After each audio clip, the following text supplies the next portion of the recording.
Okay, there we go. So today's session all about introducing baby to solid foods. We're happy to answer any questions that you may have. If you have them, just pop them in the chat and we'll come to all the questions and comments at the end. Now this is our team. So what we do is we work in Counties Manukau and we help with infant feeding from pregnancy through to age 2, and we help with infant feeding no matter what that looks like. So if you have any questions about breastfeeding or bottle feeding or something else like going back to work, then just stay on at the end of this and Eliana and I will be happy to answer those questions as well. So a little bit about me. My name is Alicia. I'm a mum of 2. My kids are nearly 8 and 9. I'm a big food nerd. So I've studied food, I live food, I take photos of food, and I'm all about it. One of my most favourite things to talk about is starting solids. So I'm really, really thrilled to be here today to have a kōrero with you all about that. Infant feeding for me with these 2 that you see on your screen was not straightforward at all, which I think leans to a bit of passion, wanting to help others who are also struggling in this space. Now, my aim with these talks is I'll support you to make safe and informed decisions, but just let you make your own decisions about how it is that you feed your babies. I want to acknowledge that we all come from different cultures, we have different beliefs, values, attitudes around food, and we also have different budgets when it comes to food. These play a huge role in our food choice. You know, if you have $40 a week for food, that is very different to if you have $400 a week for food. So there's no one size fits all cookie cutter kind of approach when it comes to starting solids. So this is a totally safe and judgment-free zone. Please do pop your questions in the chat. You can ask us anything at all that you would like to. Here's a little bit about what we will talk about today.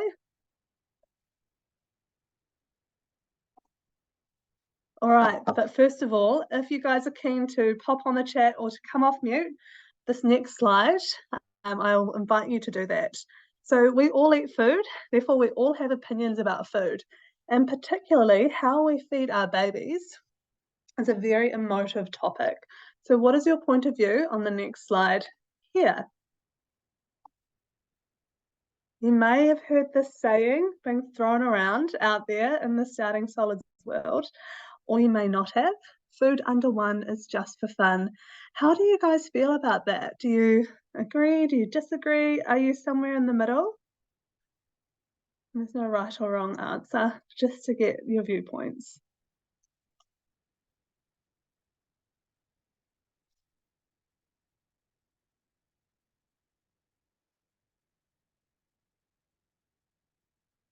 And look, I know if it's recording, it can feel a little bit whakamata to come off mute, but just have a little think to yourself how you feel about that. We might have something in the chat. Cool. So in the middle, that's a nice perspective for sure. Thanks. I think some nourishment, but should also be a fun experience. Great, thank you for sharing.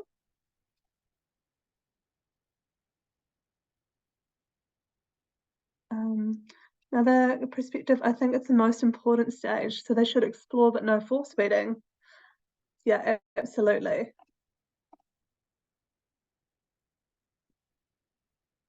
Cool, thanks for those opinions, guys. Oh, we have another one. Fun, but also learning mouth movements like swallowing, etc. Yeah, absolutely. Now, the information that I will share with you in this PowerPoint is the Ministry of Health Infant Feeding Guidelines, especially if you see little kind of graphics, there's 2D people on your screen or font that looks like this. These are snapshots taken directly from those guidelines. They were updated in September of 2021, so it's pretty new information that we're sharing with you. But if you're ever wondering, you know, hey, where does this come from? That's exactly where you want to look. All right, so why is starting solids important? So we'll go into right now that kind of 6 to 12 month developmental window, and then we'll start talking about the long term.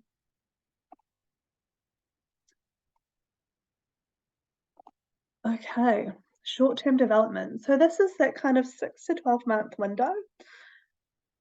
Now, starting solids can be a really exciting time for families, but it can be important to know that babies have either never had food before or have had a really small amount of exposure to food.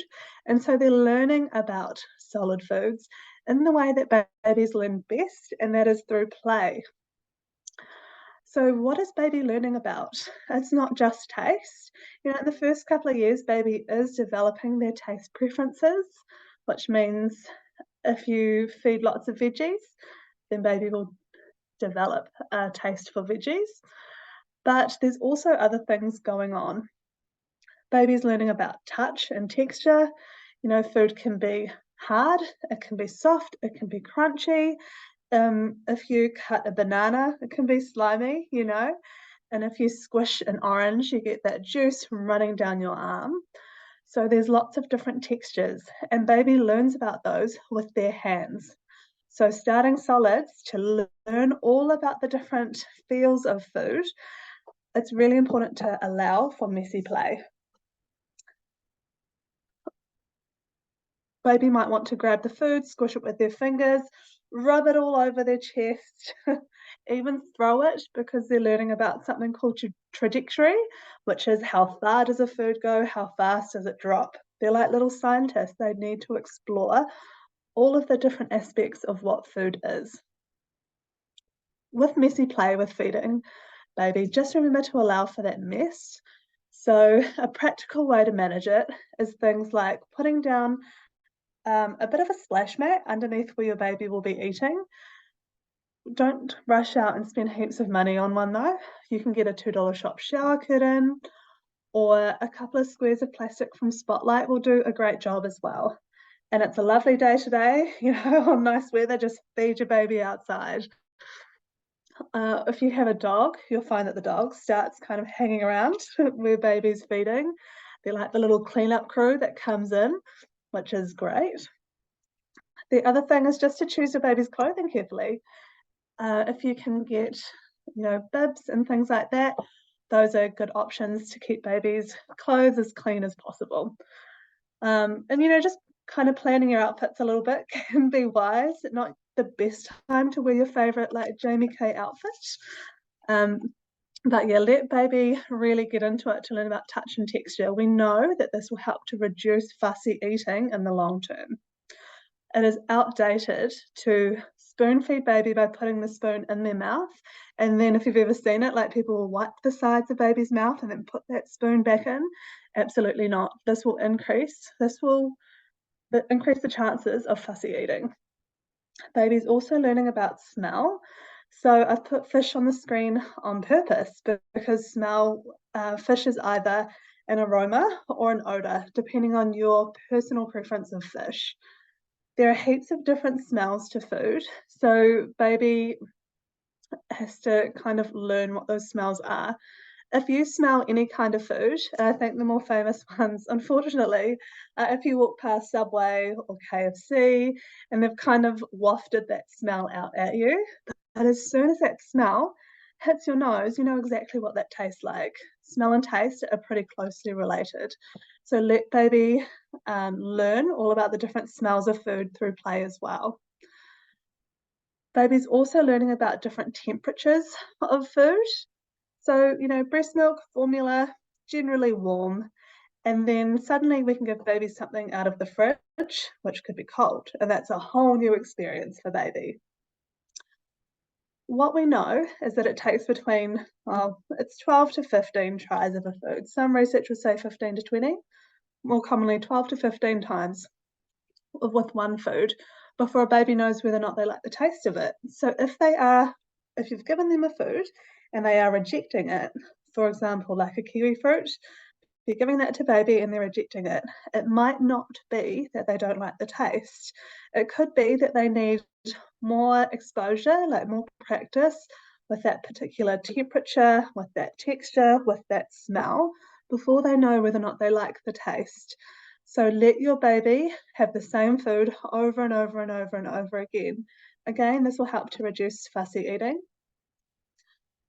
And even offer the same food in different ways. So with a carrot, for example, you could offer it grated, you could mash it, you could roast it, parboil it.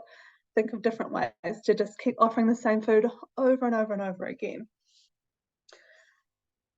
The other thing at this little age, like 6 to 12 months, is babies developing those skills, biting, chewing, swallowing, and hand-eye coordination of bringing things up to their mouth, as well as developing the dexterity in their fingers by picking up little objects. So we need baby to, we'll talk about finger foods soon, but we need baby to practice with finger foods so that they can then learn to use a knife and fork when they're a toddler, a crayon when they're 3, a pen when they're 5 or 7, or whenever you choose to do that.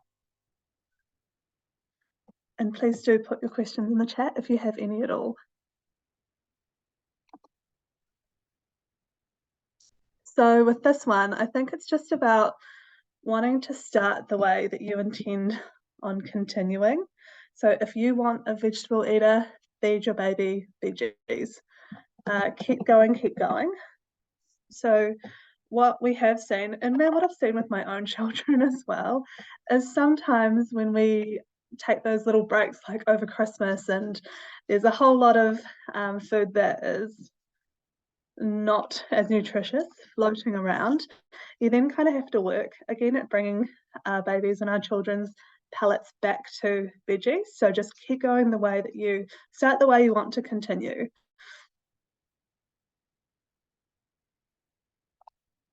And this is just a little interesting that's come out in the research in the last few years. So baby's first taste of food actually starts when you're pregnant with baby. So the amniotic fluid that baby was in changes taste according to what you eat. If you did breastfeed, breast milk does change taste a little bit according to what you eat as well. And then the idea is that from pregnancy, baby has already started to get used to the taste of your normal family foods. So just continue on with your family foods when you start solids. Again, will help to reduce fussy eating. And I bring up fussy eating a lot because speaking to a lot of the pediatricians and dietitians at the super clinic, and even just working out in the community, fussy eating is such a hot topic for kind of that 1.5 to 8 or 9-year-old bracket. So we know that this is the time where we can help to do a little bit of messy play, of exposure to different foods to help to reduce that.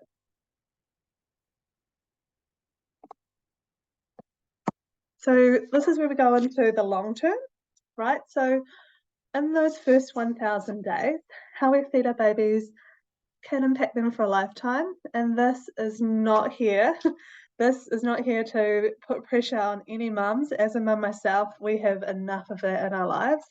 What this is here for is just to empower you with, look, if we feed mostly veggies, some fruit, legumes, so those are like things in a pod, you know, lentils, red kidney beans, chickpeas, as well as meat if your family do eat meat, while introducing grains and dairy and things as well.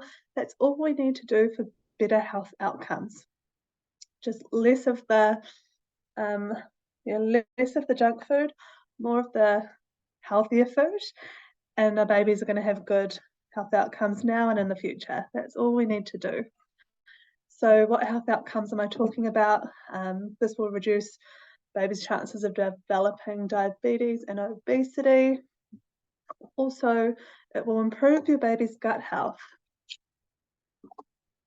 For our gut health, what our gut health is within our guts, we have a range of different bacteria, fungus, a few other things that make up what they call the gut microbiome. And so with our gut health, what we want to do is we want to grow more of the good bacteria and less of the bad in that gut. If we grow lots of different good bacteria in our gut, what that will do is it will help with our overall health and well-being. Good gut health, so more of the good guys in the gut, is linked to things like mental health, obesity, diabetes, asthma, eczema, food allergies, and some issues like IBS and some other gut issues. So, as well as other things. So we know that we want to, just keep that on our minds that we want to be growing lots of different kinds of good bacteria. And how to do that is to feed baby foods that have got high fiber. That's like vegetables, and again with the legumes, so chickpeas, lentils, red kidney beans. I'm often asked about probiotics when I start talking about gut health. Now, there are lots of different probiotics that have flooded the market recently, so just be really careful when you are deciding which one to buy, if you want to buy them. You don't have to buy them, they can be expensive and you may not need them. But if there is any kind of indication, you know, maybe from a GP, a dietitian, a nutritionist, naturopath, someone like that, that you could buy one, then what you want to do is make sure that they are good quality and look at the different strains. So when you're buying a probiotic, what you're doing is you might be buying 1 or 2 different strains of bacteria, and you need to think really carefully about why do you want to buy that strain and what do you want it to do, because all different strains of bacteria will do different things in the gut. So what are you needing it to do? So definitely talk to someone who can help guide you if you do need to buy probiotics. But really, it's just about, again, veggies, legumes in the diet to grow the good bacteria that's already there.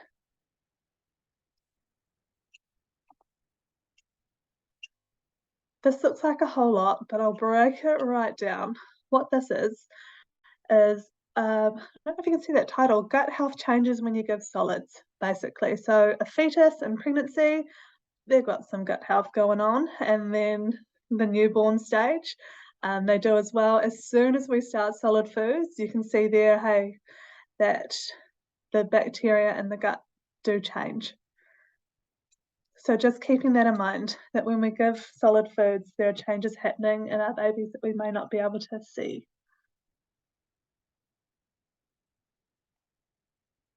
And again, please, if there's any questions or comments, just pop them in the chat. So the recommendation is to start solids around 6 months.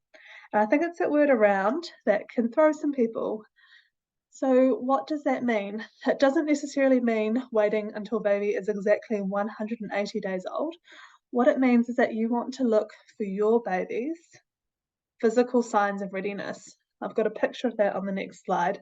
So we want to make sure that your baby's body is strong enough and mature enough to start solid foods.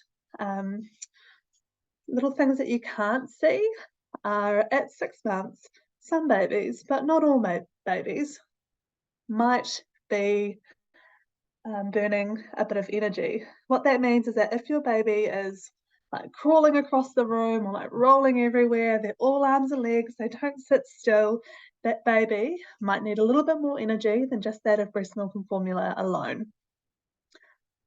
The other thing is baby's iron stores. So the iron that your baby was born with at around 6 months, it starts to drop off a little bit. So we need to prioritize feeding our babies some iron-rich foods. And then in the baby's tummy, we have to make sure that baby's tummy is mature enough, strong enough, able enough to digest food. It's a big task for the body to take in the food, to digest it, for the nutrients to go kind of one of two ways and the waste to go the other. It's a big job. So we just want to make sure that our babies are strong enough to start doing that job. And we know that's around 6 months. What to look for? Hi, Lesh. Is that a question, Lesh? Yeah. Is that a corrected age? Yeah. Could you hear me? Yeah.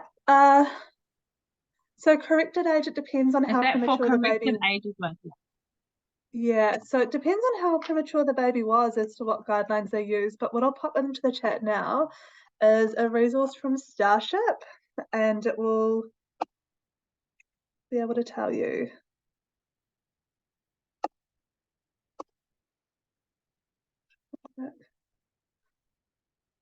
Okay, chat. Cool. Oh, I want to send that to everyone. All right, guys. Oh, that didn't come up as a link. But starship.org.nz is a great resource about solid foods for preemie infants. It can change depending on how premature your baby is. Okay. Now, baby's ready to start solid foods when they're doing these things here. So when their backs and their necks and their bodies look strong enough to start that job of, of digesting food. If you put food in baby's mouth and their tongue is tongue thrusting it out, it's kind of spitting it out, then that baby's probably not ready. Pack up and try again later. If baby's opening up their mouth to a spoon, that can be one of the signs. Showing an interest in food is something to talk about though. So showing an interest in food is not the only sign to look for by itself. Look for other signs as well. An interest in food is just something that babies do at a certain developmental age, but they get interested in everything we do. Amy Brown is someone who's done a lot of research and has heaps of resources and content and stuff out there on starting solids if anyone wants to do more reading. But what the interest in food is it's called the infant gaze.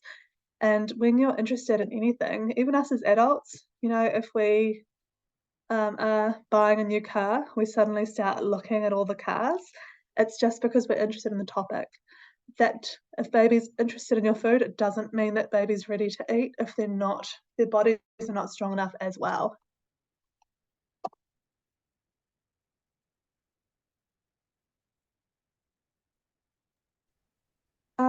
So in terms of individualized questions, guys, just like I put in the start of the chat, in a group setting, we're not allowed to give individual advice. We can give generalized advice, but keep your questions there. I can definitely see them and I'll come back to them at the end, or we can schedule to have a one-on-one for sure.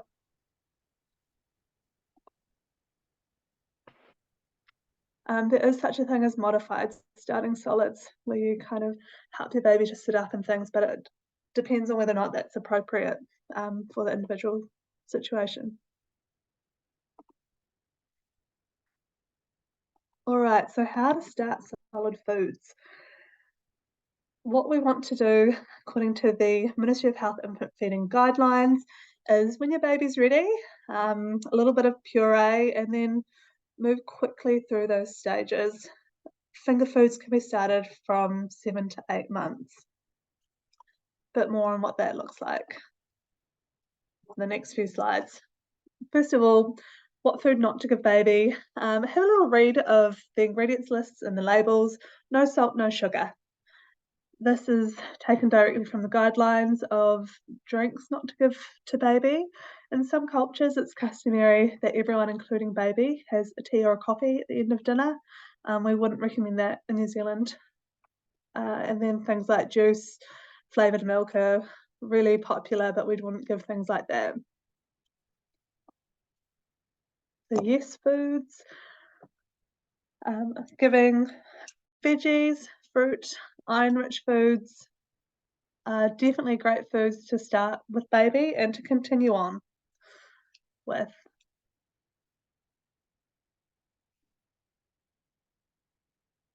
So there are a number of recipes out there. I don't really go into recipes here because we all have different family foods and we all have different perhaps dietary restrictions and foods that we do and don't eat and different budgets. But I know healthykids.org.nz has quite a few good recipes. This one I've selected because it's showing a nice little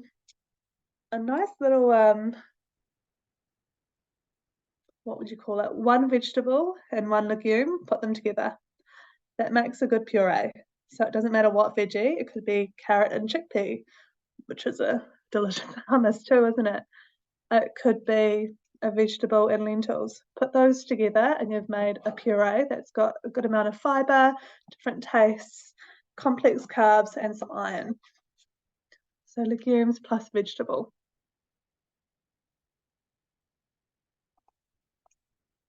And this is something I've added to this talk pretty recently, given the cost of living crisis. It can be really hard to prioritize vegetables when we're just trying to get by. We're just trying not to spend a bomb at the supermarket. And often when we have new babies, that's a time where our budgets, when we can spend a lot less. So this is what some of the mums that I've been speaking to have suggested. Remember to look at canned foods, looking at the ingredients list that there's no added salt, no added sugar, excuse me, and shop in the frozen section. For example, spinach, $3.90 in the frozen section, or it was $7.29 when I did this in the fresh section. Same thing, cauliflower was much cheaper, broccoli was much cheaper. You can get things like pumpkin and eggplant and things like that from the freezer section. Sometimes meat can be cheaper in the freezer section as well. So remember to have a look there, have a look at your tins. I know some people do avoid buying food that can go off because it might get wasted, but chop and freeze all of your fruit, all of your veg. If you find a cabbage, for example, and you're not going to eat a whole cabbage before it goes off, you can chop that up and pop it in your freezer. Have it later. If you've got a big bag of apples and you're not going to eat them all, same thing. Chop them up, pop them in the freezer. Shopping seasonally, reducing your food waste. So things like broccoli stems, you can use those. Pop them in your mince. Pop them into a fritter. Sometimes if you can make it to a Saturday or Sunday market, the foods can be cheaper. I haven't tried this, but a lot of mums that I've talked to have said that the Wonky Box has worked for them, which is a company that takes all the food that the supermarkets don't want to buy because it might be a funny shape or something like that, and they sell it in a delivery for cheap. If possible, try to plant a garden can help as well. So things like spinach can grow really easily in a garden, and then you've got free spinach for as long as the crop will last for. And if you have any other frugal tips, feel free to put them in the chat and just share them with everyone else that's here. Because often learning from each other as mums is one of the best things that we can do. Okay, iron-rich foods. So if you were pregnant, you probably had someone harp on at you about iron already. But if you were pregnant, then just take a minute to think about, particularly if you were low in iron in pregnancy. Most talks I do, about half of the women who were pregnant were low in iron.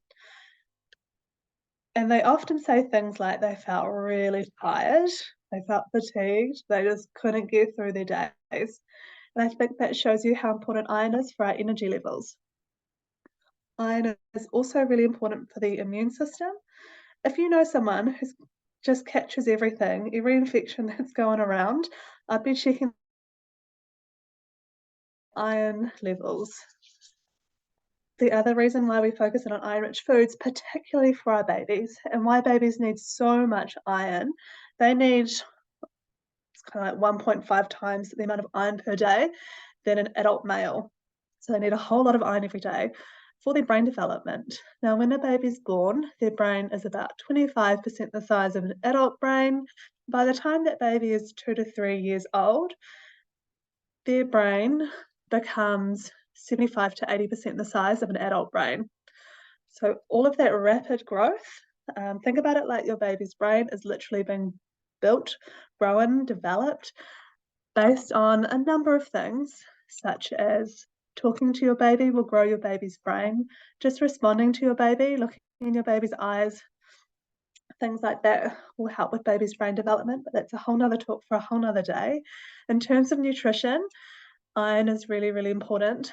Iron is used by every single cell in the body, including baby's brain. With baby's brain, what we know is that toddlers who get enough iron do better on memory and IQ tests than toddlers who don't. It's really, really important to try to prioritize iron-rich foods. A great resource for this, not sure if I can pop it in the chat, but if you want to write it down somewhere, Beef and Lamb New Zealand have an amazing resource that these two pictures here are actually from. And they have pictures, recipes, information, all about how to give meat to babies. So if your family do eat meat, that is absolutely where I'd suggest you go. And all of their resources were updated with the Ministry of Health and Infant Feeding Guidelines. So it's all kind of same information.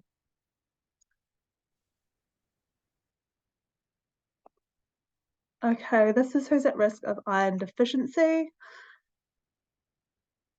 And if any of these are you, just go, you can have a little chat to your GP or other medical professional. Iron deficiency, here's what to look out for.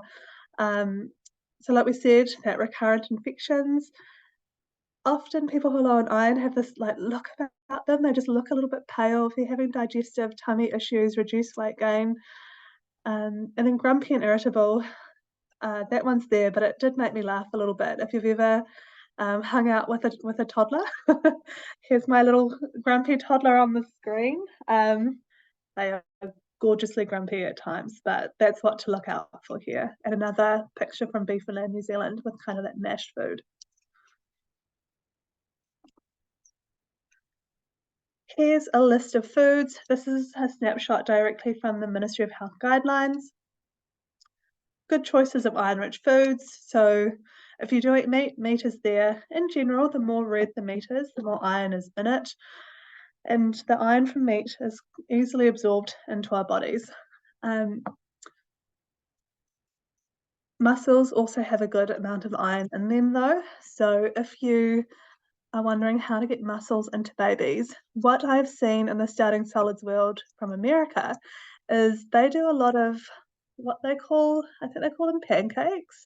We might call them, they look like corn fritters. So they put things like mussels and spinach into a bit of a fritter, zucchini fritter, for example, and adding in some mussels. And that's how they get lots of iron-rich foods into baby. So I think that's definitely something here that we could do, or even just our good old corn fritters with a handful of iron-rich foods in them. Dark leafy greens is a nice way to get a little bit of iron into babies as well. And let your baby surprise you with what they do and don't like in terms of taste. This is a baby who was eating kale chips.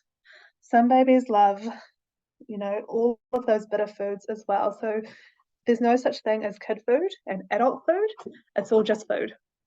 Feed your baby lots of different kinds of food, a big variety from the get-go. And you can see here, if you're sticking to veggies, legumes, tofu is quite a good source as well. Then meat, if you do eat meat, then you're probably going to be hitting your iron goals, as well as getting in good fiber for gut health, as well as having good short and long-term health outcomes. Up on the screen here is a kadu, like a pumpkin curry with some lentils in it. That's fine to feed to babies as well. We don't need to be avoiding things like garlic or spice, especially if it's your normal family food, remembering that your baby's already had a taste of the normal family food from pregnancy. And so if your family do eat things like curries, spicy stir fries or something like that, you can feed those to your baby too. There's no reason not to. Or a good variety of herbs is absolutely fine as well. Don't feel like you have to.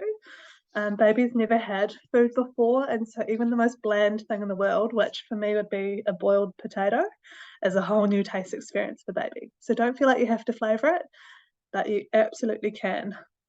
And herbs even have lots of good nutrition in them. If you don't eat meat, a good tip you can see on the screen is to serve your iron-rich foods with a bit of vitamin C. The vitamin C will help the iron to absorb into the body.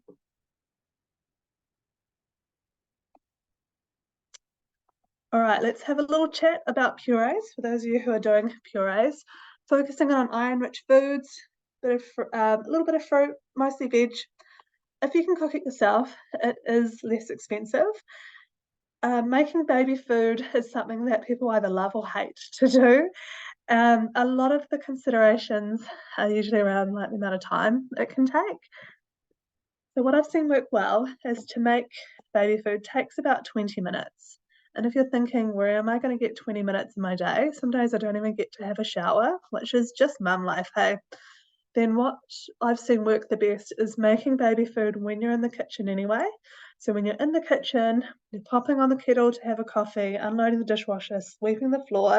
It's a great time to put a tray of veggies in the oven or a pot of veggies on the stovetop.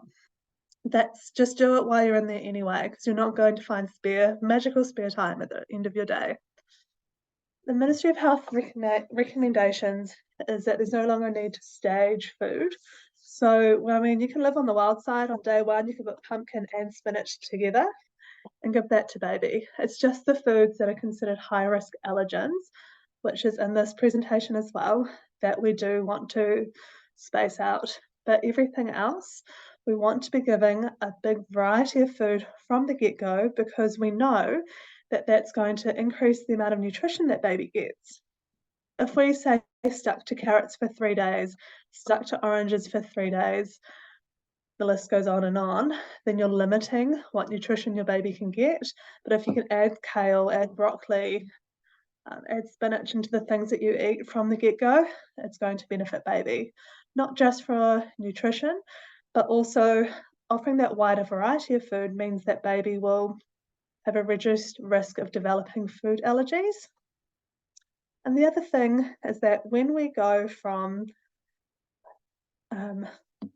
puree to mashed to finger foods quite quickly, and I'll talk about exactly what that looks like, then baby will bite, chew and swallow, develop those skills, which are really great for their speech development. So there's lots of good, strong reasons that we no longer stage food. What has stayed the same is that we give them milk feed before solids from 6 to 8 months. From 8 or 9 months, you can give food before milk. Now, what does this look like? Is on day one, you can start at half a teaspoon. So around 6 months or when your baby's showing those signs of readiness, half a teaspoon of puree. Some babies will be finished there, that will be a whole meal. Other babies will want more. Both of those things are really, really normal. If your baby's a baby who's finished, and you probably would have seen this with breast or bottle feeding as well, you cannot feed a baby that doesn't want to be fed. They will close their mouth, they'll turn their head away, and they might even push the food away. They are telling you with their body language, like, no, I'm done, I don't want any more. A baby who does want to keep eating, what they'll do is their eyes will go really big, they'll be staring intently at the food, they'll reach out with their hands, and they will try to grab the food. They're really showing you, yes, I'd like more than half a teaspoon. So follow your baby's appetite. On day one, you just start with 1 meal. By 9 months, move up to 3 meals a day. So between 6, 7, 8, 9 months, you go from 1 meal to 2, 2 meals to 3. I think this next slide shows us that.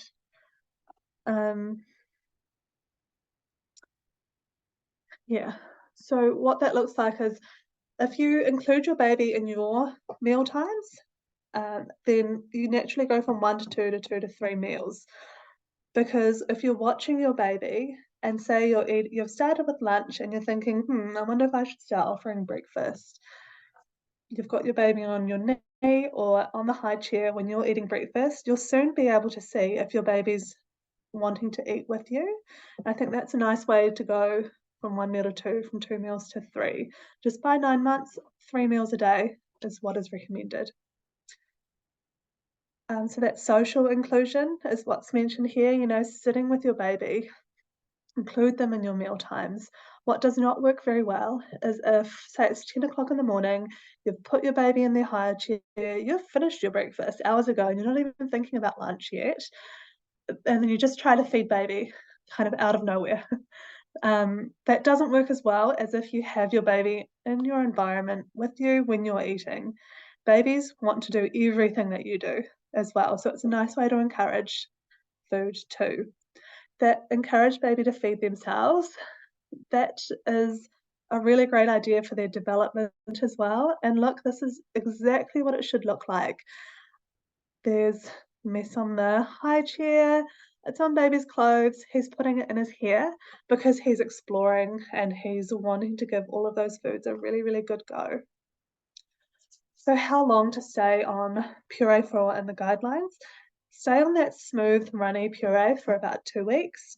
Move on to mashed lumpy, so 6.5 months.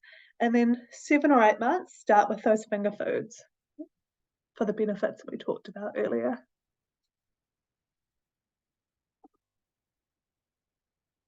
You can screenshot this or come back and watch it on YouTube if you wanted to as well. This is the official list from the Ministry of Health guidelines about food choice for babies and toddlers. Really the key word here is variety. So offering lots of different foods from this list every day is what is recommended. Please note that milk is here with an asterisk because we don't just give baby milk. It might displace their breast milk or their formula feeds, but dairy products, things like yogurt and cheese, are on the list. Here we see legumes again. And Pack and Save last week, the legumes were 99 cents a tin. Chickpeas, lentils, red kidney beans. So it's a good option to get a little bit of iron and fibre and things into our babies. I'll talk about nuts and eggs and things in the next few slides.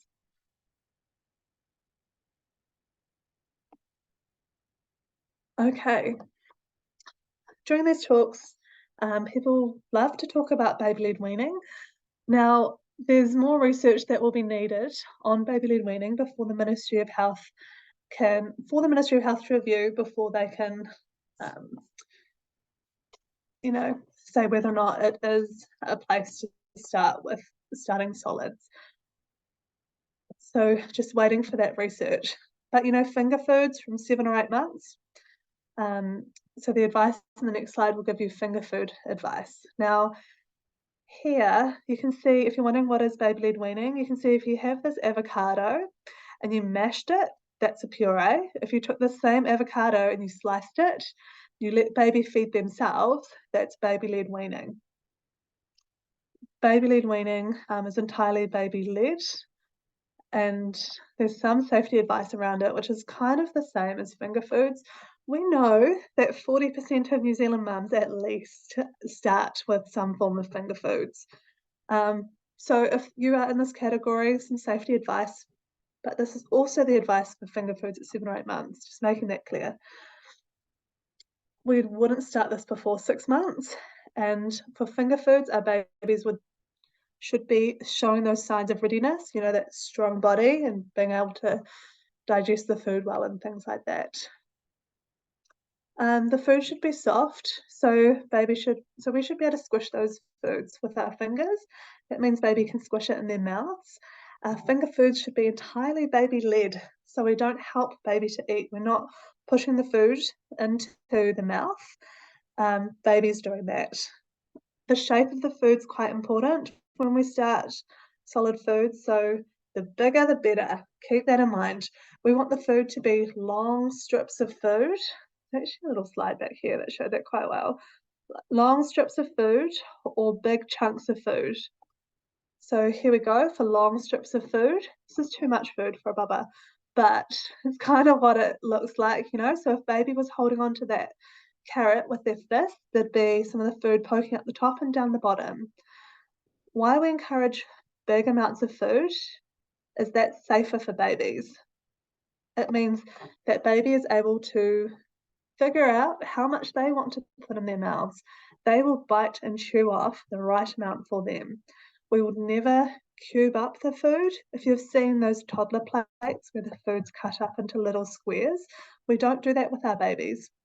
We need baby to determine the amount of, or the size of the food that they put in their own mouths. We don't give coin-shaped foods like those little Easter eggs. Grapes, we need to cut in half longwise. We wouldn't give popcorn. So, just those big chunks of food. If you're doing a tray of roast vegetables, just a really big chunk is a good idea.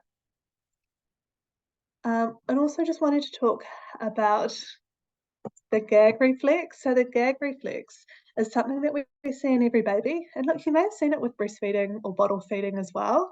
What it is everybody has one, and it pushes our food. Once the food's in our mouths, it will push it to left, to right. And if the food is unmanageable, we gag, we make a noise. It's like, and spit it out. If the baby's gagged and spat out the food, just wait and watch, because baby will pick that straight back up and give it another go. The gag reflex is there while baby's learning where to put the food in their mouth. And the more we feed our babies, the less we see of that gag reflex, because they get to practice it and they get to practice where the food should go in their mouth. As adults, we don't think twice about moving the food left or right in our mouths. For babies, this is a learnt skill. They learn it between 6 and 12 months.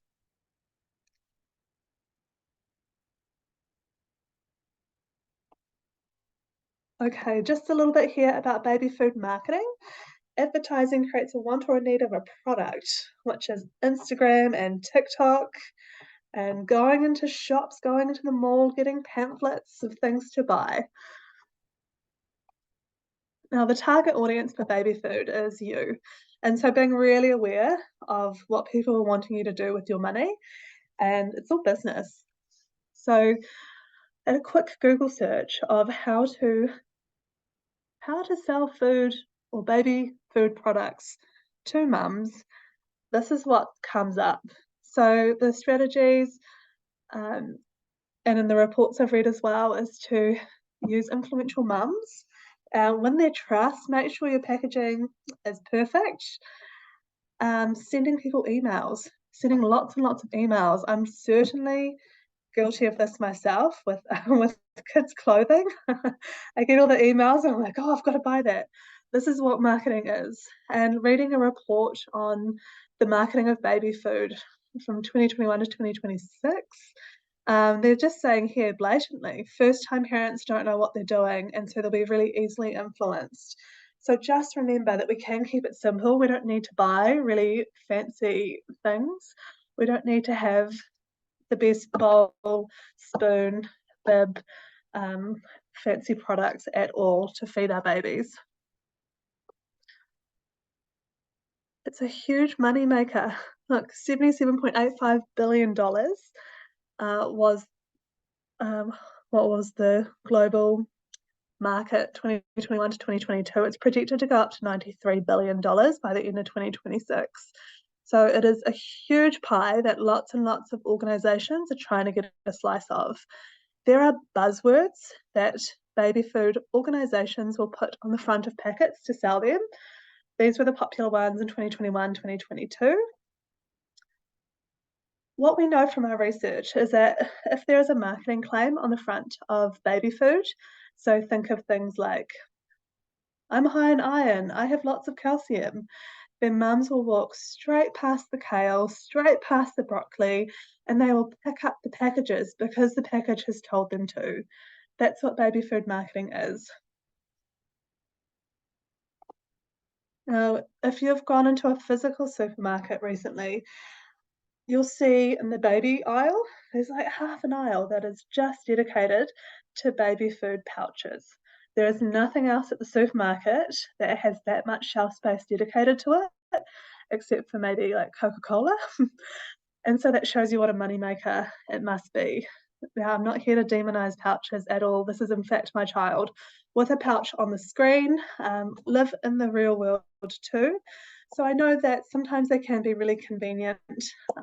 My daughter's in a supermarket trolley here, and I think my husband took this photo and he said, oh, we had a young emergency, I just had to feed her. They're a good mess-free option at the beach. Put them in your baby bag to go to like a mum group.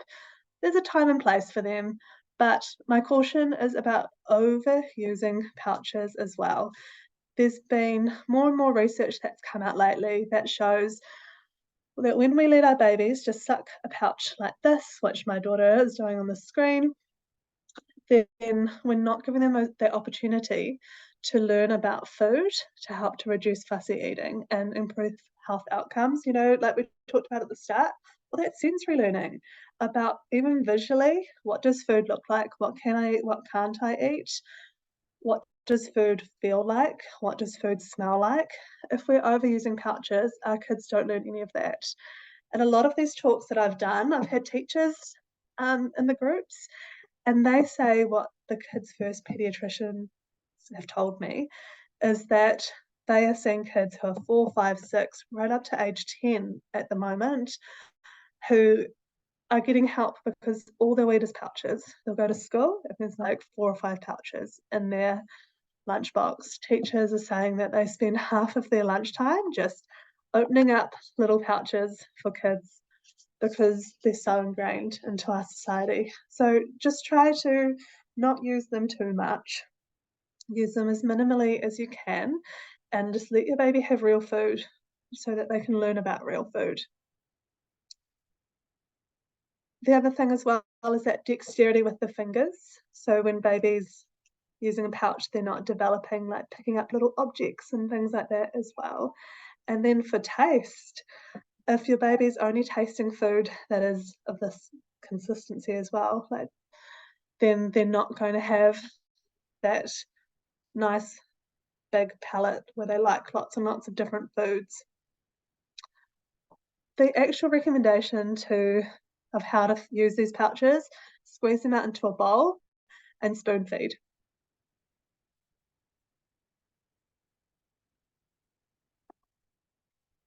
Okay, any questions? Put them in the comments. Now, just wanting to talk about allergies before we end the presentation and just take your questions. So, what to do about allergies is what the research has shown us is that we want to be giving foods that are deemed high risk allergens, things like dairy, eggs, nuts and tree nuts. So peanuts and almonds, for example, are different. You have to give both peanuts and tree nuts. Soy, gluten, wheat, fish. You can screenshot this if you want to. Give them from 6 months. And once they're in the diet, give them often. What this does is it helps to reduce babies' chances of developing an allergy to that. I'll answer your question soon. Thank you for that. What they've done, I think it was in Australia, so they did the study with peanut allergies, and by giving the peanuts to babies from early before the first birthday and giving it regularly, they were able to reduce peanut allergies by 80%, like 77%. It's a huge reduction in allergies just by exposure. So we know to be giving the foods. If you have a family history of food allergy, which would mean them biological mum, dad, or siblings, I would probably talk to someone first, talk to a GP, and get the all clear, get some assistance. Otherwise, there's a great website called ASCIA, ASCIA, who have guidelines on how to introduce food allergens. So peanuts, for example, a really thin smear on a bit of toast is a nice place to start. Put it in your baking, put it in a smoothie, but getting it into our babies.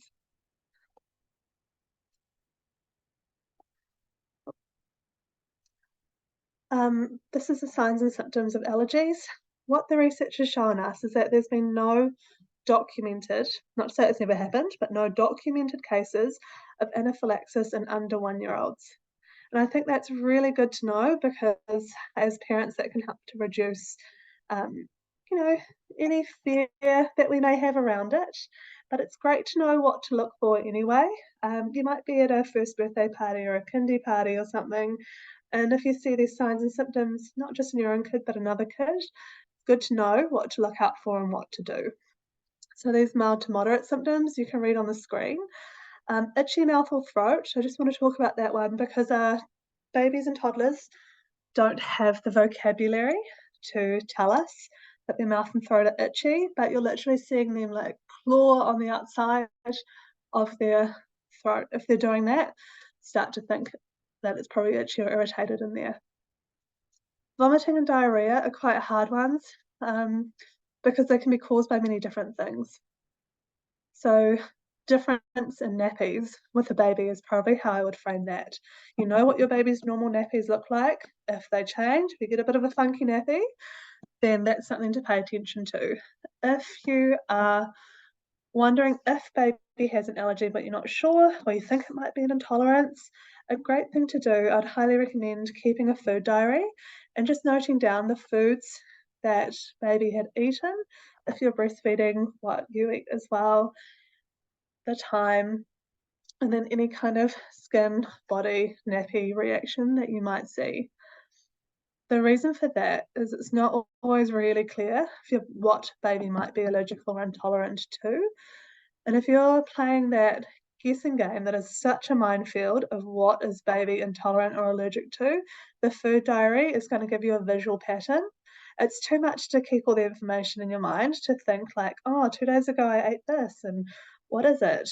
A food allergy can come up within, it's usually within 10 minutes, but up to 2 hours after eating a food. And an intolerance can be days later. So intolerances are typically harder to pick, but not always. The other thing about that is if you just have like a little bit of redness, a couple of little dots around the mouth, that's not an allergy. So that's usually just a couple of little dots, just a little bit of irritation. And the advice would be to give baby that food again, because we know that exposure is going to help to reduce the chance of food allergies. You might, if you've ever eaten too much pineapple, perhaps if you're trying to get your labour started or something like that, that's the kind of irritation that I'm talking about. So like those kind of little red dots. This is what we talked about today. And I see a couple of questions there. Oh, before I take your questions, I just want to show you this, and there's no sound to this. In September, our team will be at Manukau Westfield, and we'll be taking part in Monty mornings. I think it's at 10 o'clock. This is a video from the last time that we went. Just come along and have a chat with our team about feeding your under 2-year-old, under 5-year-old. It's a really cool environment and there's lots of giveaways. Monty the monkey is there to play with all the kids.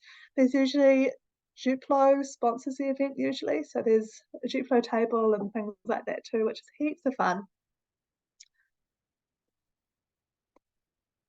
Okay, so thanks for joining us. Here is our social media. If you want to get in touch for a one-on-one, email us, call us. We're on Facebook, Instagram, and we're on YouTube as well, as you know. So I'll take those questions in the chat. Yeah, a couple of questions. Thank you. Cool. So when baby is teething, any recommendations of what to do and what not to do when feeding? When a baby is teething, sometimes they can go off their food. Sometimes they might kind of snack feed with their breastfeeding as well. When we start solid foods, it's not like baby has to eat the same amount of food every single day or every single meal. I tend to look at the amount of food going in, like in a 24-hour or even a 3-day or a week period. If their teeth are really sore, they might be put off their food that day. So offering something really cold. I don't usually recommend, like not for every day, those little mesh or silicone feeders, because I think it's important for baby to learn how to chew and really get to know that food.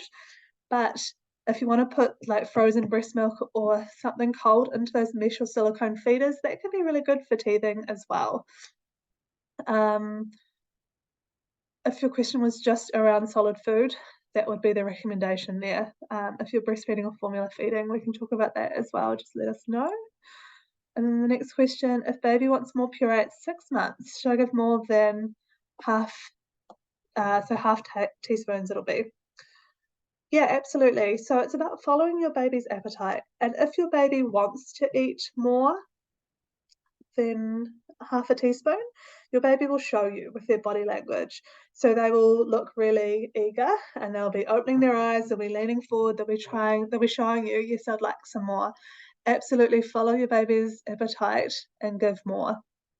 If you feel like, this is a very small percentage, but sometimes if you feel like your baby's eating a lot, then what you can do is add a bit of protein or a bit of fat like avocado or meat, tofu into the meal, and that might help to keep baby fuller on a lesser amount of food. But yeah, that advice is just if you want to. Should puree be warm or at room temperature? Can be either or. If you've just warmed it up, like if you've just defrosted it, then that would be warm. But room temperature is fine as well. If you are feeding things like meat, would probably recommend it being warm. If you're looking for food safety advice, the best website I've seen on this is the MPI website, of all places. They can help you there. You might be able to see some of this on the screen, but I'll see if I can chuck this in the chat for you here. Here's a bit more about letting baby's appetite guide you. Oh gosh, don't know about that. Cool, thank you. Are there any other questions or anything else that anyone wants to talk about?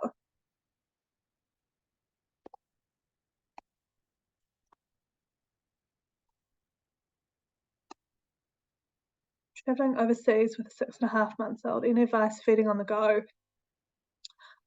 So feeding on the go overseas, certainly I would see what you can do about taking your own food on the plane with you. Taking things like, so maybe that's an example where pouches, taking your own bowl and spoon might be good. Talking to the airline as well about they can help you to accommodate baby and feeding baby too. Certainly, yeah, the airline may have good tips and tricks for you too.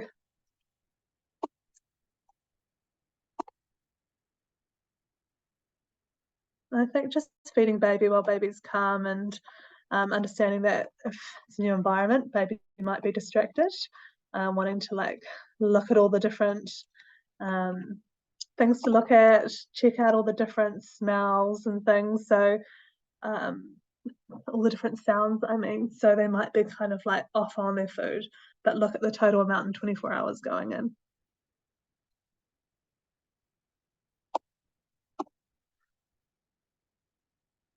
Okay, so there's a little bit in the chat for you there, guys. Okay, well, thanks so much for coming today. I'll stop the recording there.